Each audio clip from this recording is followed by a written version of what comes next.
Channel defence classes में आपका स्वागत है। आज फिर मैं आपके सामने एक नया वीडियो लेके आया हूँ। इसमें एनटेक 0125 जिसका रिजल्ट आ चुका था, उसके फेज 2 लगभग कंप्लीट हो चुके हैं। इस पर बात करने वाला हूँ कि इसकी फेज की फाइनल कट ऑफ कितनी रहेगी और इस बार वैकेंसी कितनी होने वाली है और ये पिछली ईयर्स की कट ऑफ कितनी थी, जो 3 साल की कट ऑफ अग्निवीरों की आ रखी है, उसके बारे में बात करने वाले हैं। और इस बार क्या सबका सिलेक्शन होगा क्या और इसमें एक्स्ट्रा बेनिफिट क्या जोड़ेंगे अग्निवीरों के लिए, उसकी बात करने वाले हैं। अब मैं इस वीडियो में आपको बताता हूँ कि 2022 का जो इनटेक हुआ था, उसमें एक इनटेक हुआ था अग्निवीर की जो पहला इनटेक इंक्लूड हुआ था एयरफोर्स में, वो 2022 ही था। इसमें एक्स ग्रुप की जो कट ऑफ थी वो 28 गई थी पेपर की कट ऑफ, और जो पीएसएल में जो बढ़ के हुई थी वो 35.75 कट ऑफ हो गई थी। अब इसमें वाई कैटेगरी की बात करता हूँ तो वाई में 34 गई थी ओनली, और 34 पॉइंट इसमें 0.75 इंक्रीज हुआ था, तो 34.75 वहाँ से कट ऑफ हो गई थी पीएसएल में। अब अगर मैं इंटेक 0123 की बात करता हूँ तो एक्स ग्रुप और वाई ग्रुप दोनों में जो फीमेल कैटेगरी को पहली बार इंक्लूड किया गया था इंटेक 0123 में, जिसमें एक्स ग्रुप की जो कट ऑफ थी मेल कैटेगरी की 39.5 गई थी, और जो गर्ल्स कैटेगरी है उनकी कट ऑफ गई थी 23। और यदि मैं वाई ग्रुप की बात करता हूँ मेल कैटेगरी की, तो वो गई थी 40.5 और इसकी गर्ल्स कैटेगरी 27.5। इसमें मैंने पीएसएल कैटेगरी को, पीएसएल कट ऑफ को इसलिए इंक्लूड नहीं किया गया क्योंकि जो एक्स और वाई मेल कैटेगरी है उसमें एक से भी कम का इंक्रीज हुआ था पीएसएल में। जैसे 39.5 पे तो लगभग 40 में, जिसका 40 नंबर थे उनका पीएसएल में हो गया था, लेकिन फीमेल में जरूर कुछ 1-2 नंबर का डिफरेंस आया था, उनका सिलेक्शन वहाँ पीएसएल में हुआ था। अब मैं बात करता हूँ इंटेक 0223 की। इसमें एक्स वाई दोनों में फीमेल कैटेगरी इंक्लूड थी, और जो एक्स की कट ऑफ थी बिल्कुल मिनिमाइज क्वालिफाइंग मार्क्स रखे गए थे 22-22, जो मेल कैटेगरी फीमेल कैटेगरी 22-22 रखा गया था। और वाई कैटेगरी की बात करता हूँ तो इसमें जो मेल कैटेगरी है उसकी 33.5 और जो फीमेल कैटेगरी है उनकी रखा 23। तो जो एक्स कैटेगरी थी उसमें जो 22 नंबर कट ऑफ गए थे, तो उनका नंबर पीएसएल में बढ़ के कितना ओनली 0.4 नंबर बढ़ा था, तो वो था 22.4। और उनकी जो 22.4 हुआ था, जबकि गर्ल्स कैटेगरी में 11 नंबर, क्योंकि 11 नंबर इसलिए बढ़ा था क्योंकि पहला था जिसमें वैकेंसी कम थी फीमेल कैटेगरी की। और इसमें देख लो, आप देखोगे वैकेंसी 84 वैकेंसी थी, इसलिए इनकी कट ऑफ ज़्यादा बढ़ी थी, जबकि मेल कैटेगरी में लगभग 2-2,500 वैकेंसी थी। तो होती है, मतलब 2-2,500 वैकेंसी होती है, लेकिन इस बार वैकेंसी बहुत ज़्यादा थी क्योंकि इसमें मैन पावर की काफ़ी कमी थी, वहाँ पे डेफिशिएंसी थी। तो 3270 वैकेंसी थी, इसलिए वहाँ पे क्वालिफाइंग मार्क्स रखा गया था कट ऑफ, और जो 22.4 पीएसएल में नंबर, उनको जिनके नंबर थे उनको पीएसएल में नाम आ गया था। अब अगर मैं वाई ग्रुप की बात करता हूँ तो वाई ग्रुप में 33.5 नंबर गए थे मेल कैटेगरी के, जो कि वो एक नंबर से भी कम बढ़ा था पीएसएल में, और उनकी वैकेंसी कितनी थी, 2154 वैकेंसी थी। वैकेंसी काफ़ी ज़्यादा थी, इसलिए उनकी कट ऑफ को कम रखा गया था, और पीएसएल में नंबर नहीं बढ़े थे, इसलिए वहाँ पर वैकेंसी काफ़ी ज़्यादा थी। और गर्ल्स कैटेगरी की बात करता हूँ तो 23 नंबर उनके पेपर में गए थे कट ऑफ, और जो पीएसएल में काफ़ी 6.6 नंबर बढ़े थे, क्योंकि वैकेंसी गर्ल्स में कम होती है। तो इसमें और इस बार वैकेंसी भी काफ़ी ज़्यादा थी, लेकिन पिछली बार से ज़्यादा थी। इस बार 300 वैकेंसी थी, लेकिन फिर भी फीमेल के कैंडिडेट ज़्यादा थे, इसलिए इनकी 6.6 पीएसएल में कट ऑफ ज़्यादा बड़ी थी।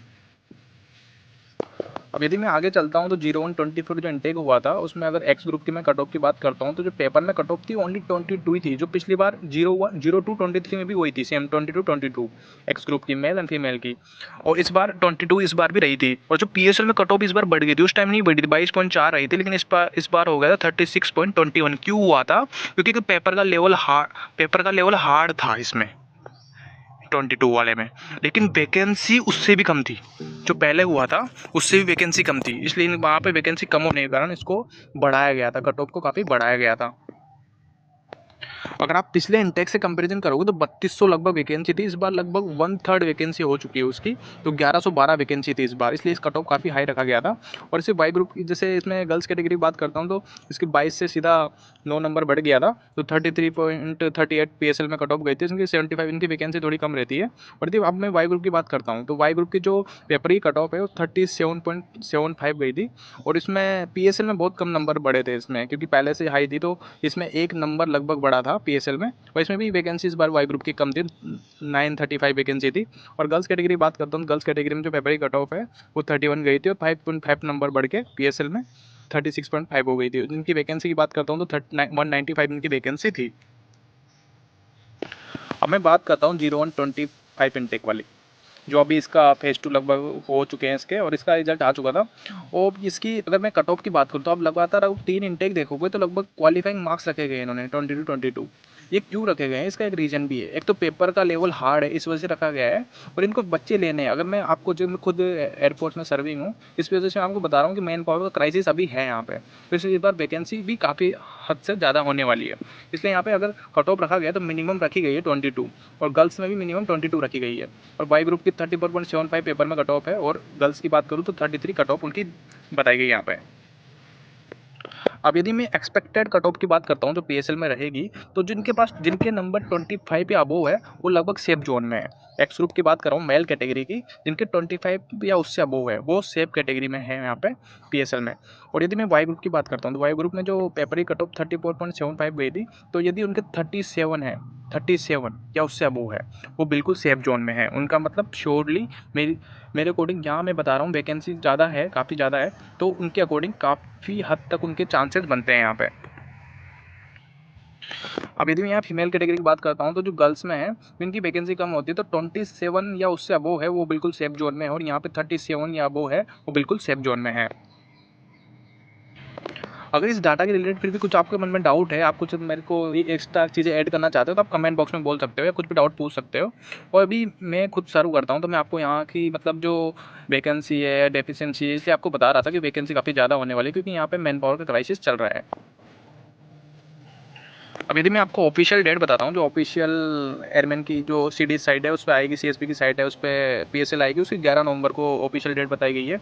और इसका अगर इनरोलमेंट लिस्ट की बात करता हूँ तो 28 नवंबर बताई गई है। और जो पीएसएल आती है इसकी वैलिडिटी में से 6 मंथ रहती है। 6 मंथ का मतलब अगर आप अभी नहीं हुआ तब तो अगले महीने में आपको स्टैंड बाय रखा जाएगा, तो अगले महीने भी, अगले इंटेक में भी आपका चांसेस बनता है। और मैंने इसमें एक चीज़ और ऐड करी थी कि अग्निवीर स्कीम अब अच्छी है, तो मैं ये बता दूं अग्निवीर स्कीम बिल्कुल अच्छी है। अभी जो को सेंट्रल गवर्नमेंट लागू कर दिया, लेकिन अब उसमें प्रॉफिट क्या है मैं बता देता हूँ। अभी बहुत सारे स्टेट गवर्नमेंट रिजर्वेशन दिया हुआ है, तो जो पहली अग्निवीर, जैसे 4 साल के बाद कुछ अग्निवीर बाहर जाएंगे, मैं भी नहीं चाहता कि वो बाहर जाए, लेकिन जो बाहर जाएंगे उनको बहुत सारी अपॉर्चुनिटी मिलेगी। और यहाँ तक कि 10% रिजर्वेशन बहुत ज़्यादा होता है, अगर वो अच्छे से थोड़ा बहुत पढ़ेंगे तो आराम से उनका सिलेक्शन हो जाएगा। तो अब जो मैं इसका समर्थन नहीं करता अग्निवीर स्कीम का, लेकिन अगर अब कर ही दी गई है तो उसका जो अभी जो आने वाले शुरुआत के जो बच्चे हैं उनको बहुत फ़ायदा होने वाला है इस चीज़ का। तो आप कृपया इसका अगर देखोगे तो थोड़ी पढ़ाई आप कंटिन्यू रखना जब भी अगर आपका सिलेक्शन हो जाए, ताकि आपको बाहर 10% जो रिजर्वेशन मिलेगा उसका आपका प्रॉफिट आप ले सको। और एक चीज़ मैं आपको और ऐड कर दूं, आने वाले दिनों में आप अग्निवीर के पैटर्न में भी आपको चेंजेस देखने को मिलेगा। आप क्या ट्रेनिंग पर्पज़ में देख लो, या सैलरी पर्पज़ में देख लो, या टेन्योर पर्पज़ में देख लो, या परसेंटेज जिसको अभी 25% बोला गया था कि इनको रखेंगे, उस परसेंटेज में भी आपको देखने को मिलेगा वो इंक्रीज होगा, परसेंटेज जो परमानेंट करने वाले का है। तो आपको यहाँ पर फ़ायदा देखने को मिलेगा। इसलिए आप ये मत सोचो कि अग्निवीर 4 साल का है इसलिए नहीं आना। आप आओ, आप एक बार बाहर भी चले जाओगे तो भी आपको रिजर्वेशन मिलेगा।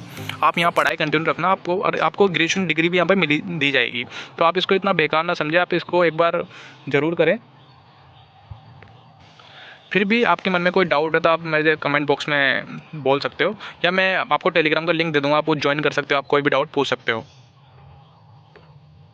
और यदि आपको ये वीडियो पसंद आया तो कृपया आप इस वीडियो को लाइक करें और चैनल को सब्सक्राइब करें। धन्यवाद।